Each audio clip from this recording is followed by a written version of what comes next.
Il suffit d'une flamme, une seule. Dans une pièce où tout est noir, une seule flamme et le monde recommence. Les murs apparaissent, les visages reviennent, les objets retrouvent leur nom. Nous avons tous vécu cet instant et nous avons tous cru, à cet instant-là, que la lumière venait de la flamme. Mais si la flamme n'était qu'un reflet, si tout ce que nous appelons lumière, le soleil sur la mer, l'éclat d'un regard, la clarté d'une idée, n'était que l'ombre portée d'une clarté plus vaste, une clarté que nos yeux ne savent pas voir. Il y a près de 10 siècles, un homme a posé cette question, et cette question l'a brisée. Il s'appelait Abu Hamid al-Ghazali. Il était à 37 ans le professeur le plus célèbre de Bagdad. Conseiller des puissants, admiré par des centaines d'étudiants. Et un matin de l'année 1095, sa langue s'est asséchée. Il n'a plus pu prononcer un seul mot. Alors il a tout quitté. Sa chair, sa fortune, son nom. Et il est parti, seul, sur les routes de Damas, de Jérusalem, de la Mecque, chercher ce que le savoir ne lui avait pas donné. 11 années plus tard, il a écrit un petit livre. Il l'a appelé le Tabernacle des Lumières. Et dans ce livre, il a inscrit cette phrase, qui est peut-être la plus vertigineuse qu'un penseur ait jamais écrite. Le terme de lumière, appliqué à autre chose que la lumière première, est pure métaphore, sans réalité. Tout est emprunt, tout est reflet, tout est ombre, et la source est ailleurs.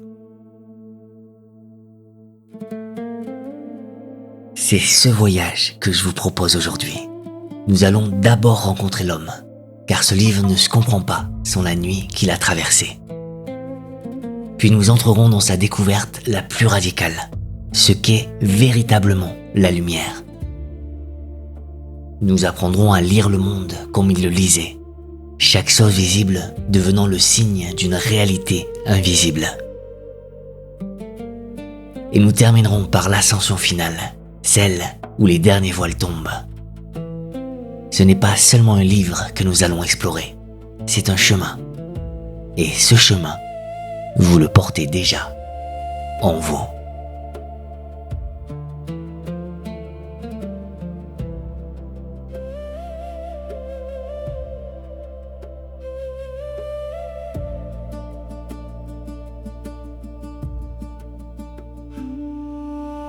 Pour comprendre ce livre, il faut d'abord comprendre l'homme.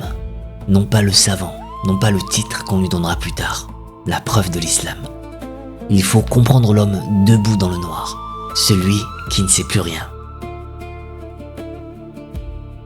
Imaginez Bagdad à la fin du XIe siècle. Une ville-monde gorgée de livres, de débats et de pouvoir.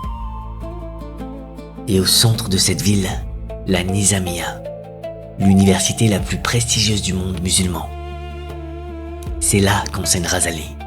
Il a 33 ans. Il est brillant d'une intelligence qui impressionne même ses adversaires. Il maîtrise le droit, la théologie, la philosophie. Les étudiants affluent. Le sultan écoute ses conseils. Il possède tout ce qu'un homme de savoir peut désirer. La reconnaissance, l'influence, la certitude. Et c'est précisément cette certitude qui va se fissurer. En 1095, quelque chose se brise. Ghazali décrit lui-même ce moment dans son autobiographie, La délivrance de l'erreur. Un affrontement violent entre la raison et l'âme, entre ce qu'il sait et ce qu'il pressent. Il réalise, avec une lucidité qui paralyse, que tout son savoir est un édifice construit sur du sable. Il connaît Dieu par des arguments. Il peut le prouver. Mais il ne le connaît pas. C'est comme connaître le miel par sa définition chimique, sans jamais l'avoir posé sur la langue. Sa langue, justement, se dessèche. Lui, le maître de l'éloquence, ne peut plus articuler un mot devant ses étudiants. Le corps dit ce que l'esprit refuse encore d'admettre. Il faut partir. En 1096, il quitte Bagdad en secret. Il distribue sa fortune. Il laisse derrière lui ses livres, ses élèves, sa réputation. Pendant 11 années, il marche. Damas, où il se retire dans la grande mosquée. Jérusalem, où il prie dans la solitude du dôme du rocher.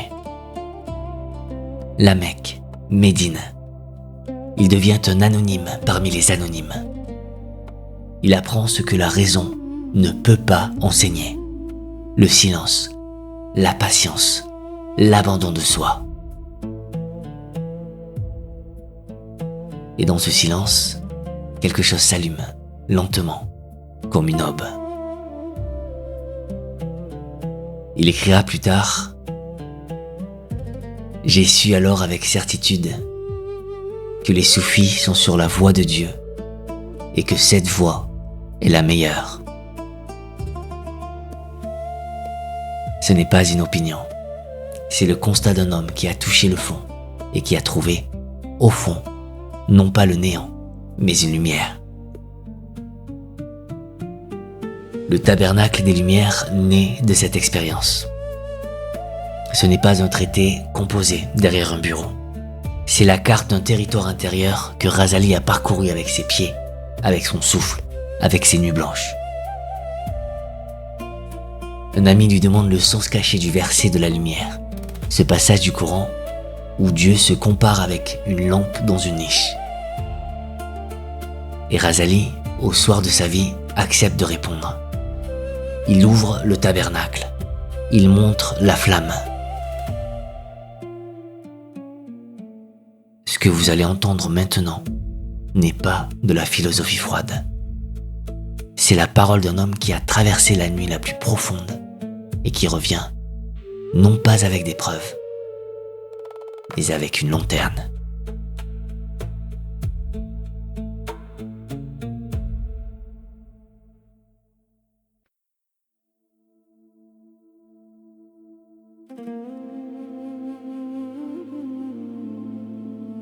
Qu'est-ce que la lumière ? La question semble simple. Un enfant répondrait, c'est ce qui éclaire. Le soleil, une lampe, une étoile. La lumière, c'est tout ce qui est visible par soi-même et qui rend visible tout le reste. Tout le monde s'entend sur cette définition. Et Razali commence par là, par cette évidence que personne ne conteste. Puis il pose une question, une seule, et tout bascule. Le soleil éclaire le monde. Mais le soleil peut-il se voir lui-même ? La flamme rend visible la pièce. Mais qui rend visible la flamme ?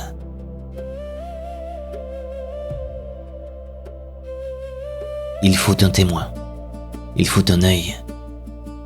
Sans l'œil, la lumière du soleil tombe dans le vide. Elle n'éclaire rien, elle n'existe pour personne. Alors, dit Razali, le véritable lumineux, ce n'est pas le soleil, c'est l'œil. Voilà le premier déplacement. La lumière n'est pas dans l'objet qui brille, elle est dans celui qui voit. Mais l'œil, à son tour, est fragile. Il se trompe sur les distances. Il confond un bâton plongé dans l'eau avec un bâton brisé. Il ne voit pas dans l'obscurité. Et surtout, il ne peut pas se regarder lui-même. L'œil a besoin d'un miroir pour se connaître. Il dépend d'un autre. Alors Razali monte d'un cran. Au-dessus de l'œil, il y a l'intellect, Al-Aql. L'intellect, lui, voit ce que l'œil ne verra jamais. La justice, la vérité, les lois qui gouvernent le monde, la différence entre le bien et le mal. L'intellect saisit l'invisible, il traverse les apparences. Il ne se laisse pas tromper par le bâton dans l'eau. L'intellect mérite mieux que l'œil externe d'être appelé lumière, écrit Al-Razali. Et il a raison. Quand l'œil dit une chose et que la raison dit le contraire, c'est toujours la raison que nous croyons.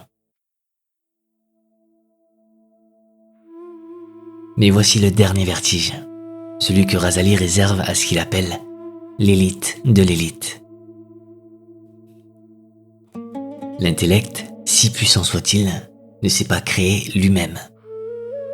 Il ne sait pas donner l'existence. Il ne sait pas donner la capacité de comprendre. Il a reçu tout cela. De qui ? De quoi ? De quelque chose qui ne dépend de rien, qui existe par soi-même, qui est la source de toute existence et de toute clarté. Cette source, Razali ne la cherche pas, il la nomme. Elle est déjà nommée dans le Coran. Dieu est la lumière des cieux et de la terre. Et Razali insiste. Ce n'est pas une image, ce n'est pas une façon de parler. C'est la description la plus exacte, la plus littérale de ce qui est.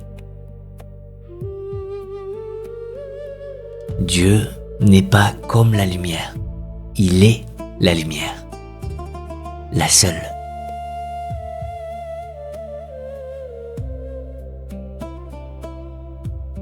Tout le reste, le soleil, l'intellect, la beauté d'un visage, n'est que reflet, emprunt, écho.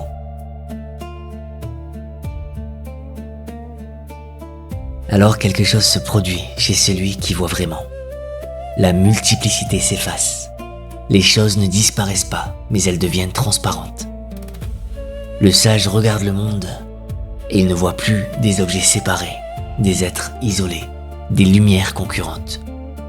Il voit une seule clarté qui traverse tout, comme le soleil traverse le vitrail. Le vitrail a des couleurs, il a des formes, il a une beauté propre. Mais la lumière qui le traverse n'est pas la sienne.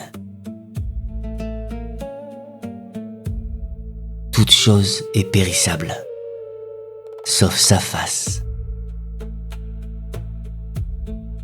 Ce n'est pas une destruction du monde, c'est sa transfiguration.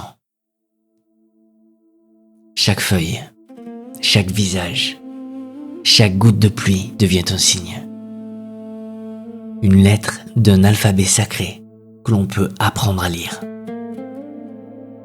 Et c'est justement cette lecture que Razali enseigne dans la suite de son livre. Car si le monde est un texte, il nous faut une grammaire.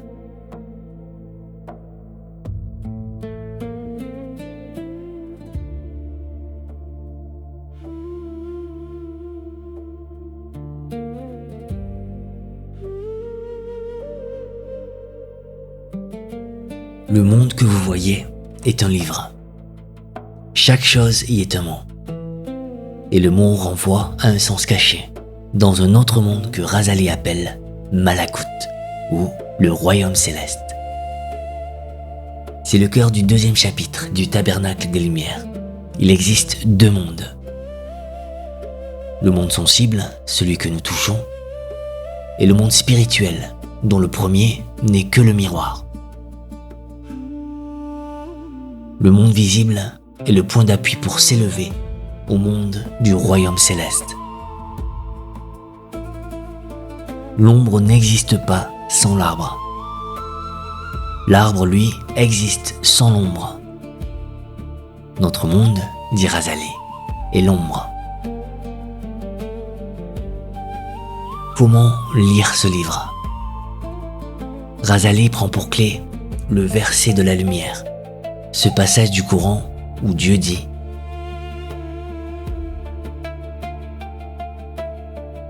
sa lumière est semblable à une niche où se trouve une lampe. La lampe est dans un verre. Le verre est comme un astre de grand éclat. Son combustible vient d'un arbre béni, un olivier, dont l'huile éclairerait presque sans que le feu ne la touche.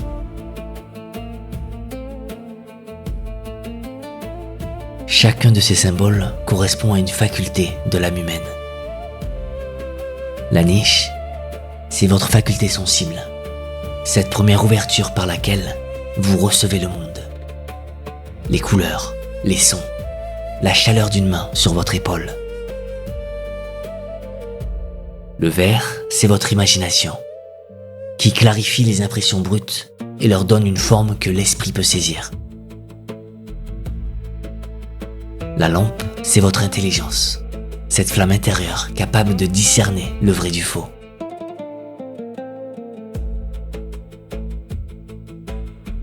L'arbre béni, c'est votre faculté de réflexion, ou fikr, la pensée qui ramifie et multiplie les connaissances à partir d'une seule graine de savoir.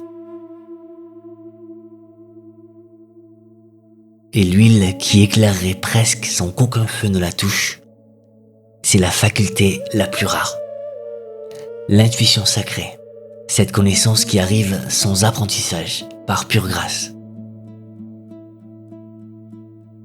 Ces 5 niveaux sont en vous. En ce moment même, vos sens reçoivent le son de cette voix. Votre intelligence en saisit le sens. Et peut-être, dans un éclair silencieux, quelque chose en vous comprend avant même que la phrase ne soit finie. C'est cela, l'huile qui éclaire sans feu.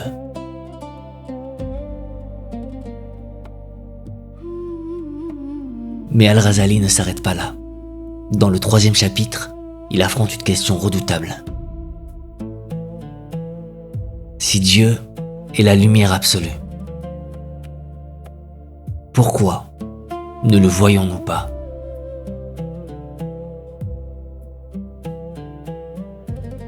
Parce que nous portons des voiles. Le prophète Mohammed a dit: Dieu a 70 voiles de lumière et de ténèbres. S'il les levait, les gloires de sa face consumeraient tout ce que son regard atteint. Razali en fait une cartographie de l'âme humaine. Il y a ceux qui sont voilés par les pures ténèbres. Ceux-là ne cherchent rien au-delà de leur faim, de leur colère, de leurs désirs. Le monde, pour eux, s'arrête à la surface des choses. Il y a ceux qui sont voilés par un mélange de lumière et d'obscurité. Ceux-là cherchent. Ils sentent qu'il y a quelque chose au-delà. Mais ils s'arrêtent trop tôt. Ils prennent le reflet pour la source. Leur erreur n'est pas l'absence de soif. C'est qu'ils boivent avant d'avoir trouvé la source.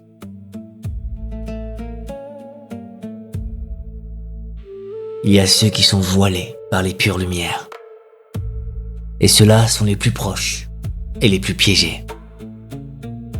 Les théologiens, les philosophes, ceux qui pensent Dieu avec rigueur mais qui restent prisonniers de leur propre concept, comme un homme qui dessinerait le soleil et contemplerait le dessin au lieu de lever les yeux.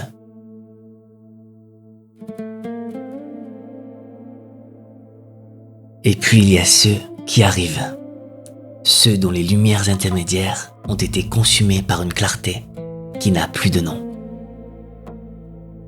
Mais Razali, et c'est là toute sa grandeur, ajoute ceci.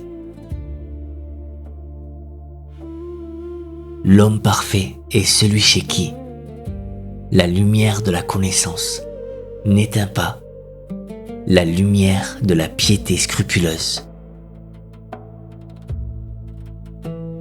L'extase ne dispense pas de la prière. La vision ne dispense pas de la bonté.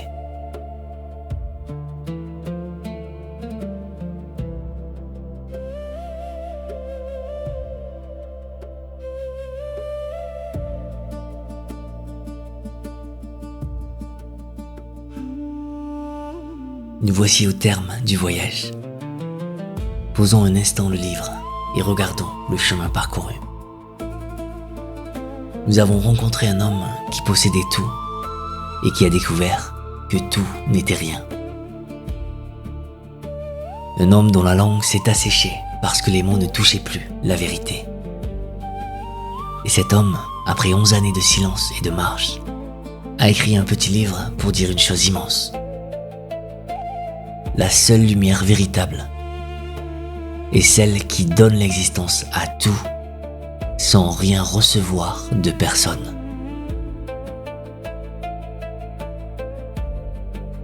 Nous avons appris que le monde visible est un livre ouvert et que chaque chose y est un symbole et que nous portons en nous 5 lampes intérieures et nous avons vu ce qui nous sépare de la vérité. Ce ne sont pas des murs, mais des voiles que nous avons tissés avec nos habitudes, nos certitudes, notre confort. Ce livre a traversé les siècles. Il a nourri Ibn Arabi, le plus grand mystique de la tradition musulmane. Il a inspiré Ibn Tufayl, qui a imaginé un homme seul sur une île déserte, découvrant Dieu par la seule contemplation du monde. Il a offert au soufisme la preuve que la mystique et la loi sont 2 ailes d'un même oiseau. Et il demeure, 9 siècles plus tard, aussi vif qu'au premier jour. Car la question d'Al-Razali est toujours la nôtre. Qu'est-ce qui éclaire vraiment votre vie? Quand le bruit se tait, quand les écrans s'éteignent, quand il ne reste que vous et le silence, quelle est la lumière qui demeure?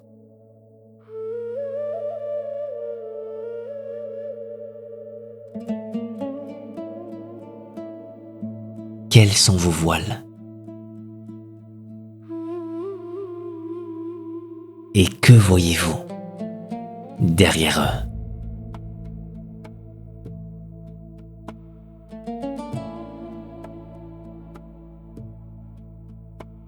Un sage a dit « Ne connaît son Seigneur que celui qui se connaît ». Le voyage vers l'absolu ne commence pas dans un livre. Il commence dans ce retour silencieux vers soi-même, dans ce regard que personne ne peut poser à votre place.